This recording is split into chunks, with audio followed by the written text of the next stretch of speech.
we do know that the governor of Florida, when Disney decided that they wanted to get into politics back with Bob Chapek, DeSantis was like, if you want to get involved in politics, then we're going to get involved in Disney business. And of course, Bob Chapek, he was just like, what? Like, we're Disney. You can't do anything to us.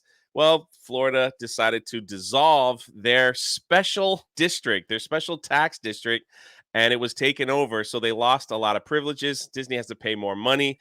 And hopefully, maybe things will work out, or hopefully not for the state of Florida. But I think Florida is definitely on the winning side of that, which all these legal analysts that we follow has suggested that Florida will benefit on this, and Disney has lost. Well, it was just yesterday that Florida decided to give Universal a special district for their up and coming Epic Verse theme park.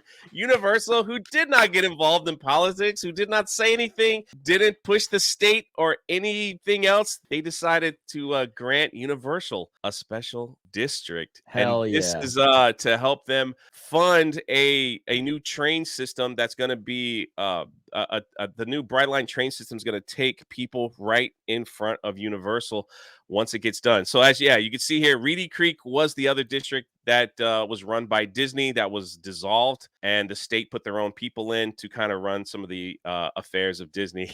And then they ended up voting all unanimously to give one to Universal.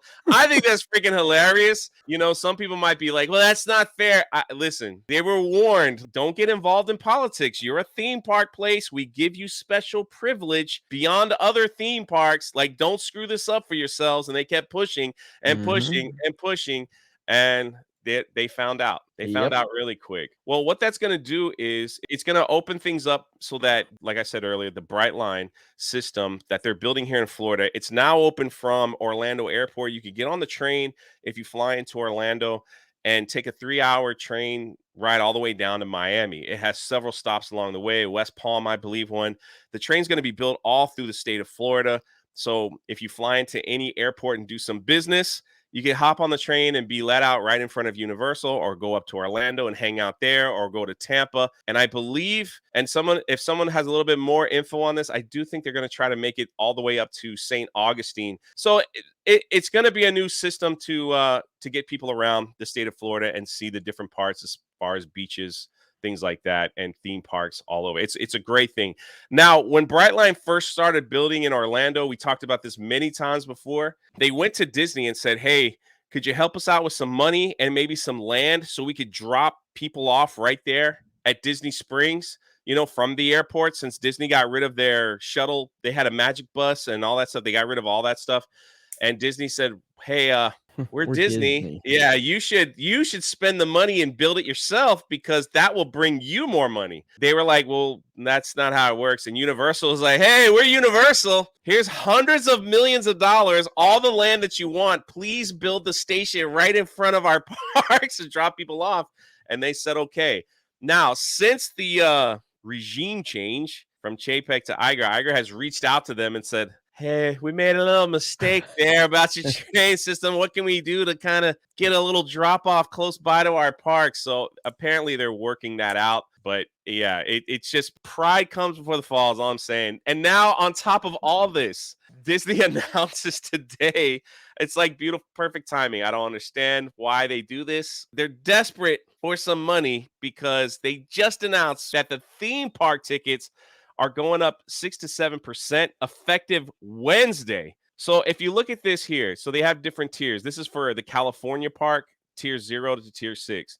What this means is they decide how much the ticket is when they think it's going to be busy.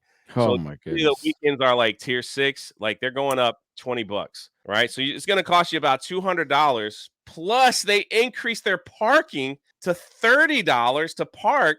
And some are saying that in the California, it's going to even be jacked up a little bit higher.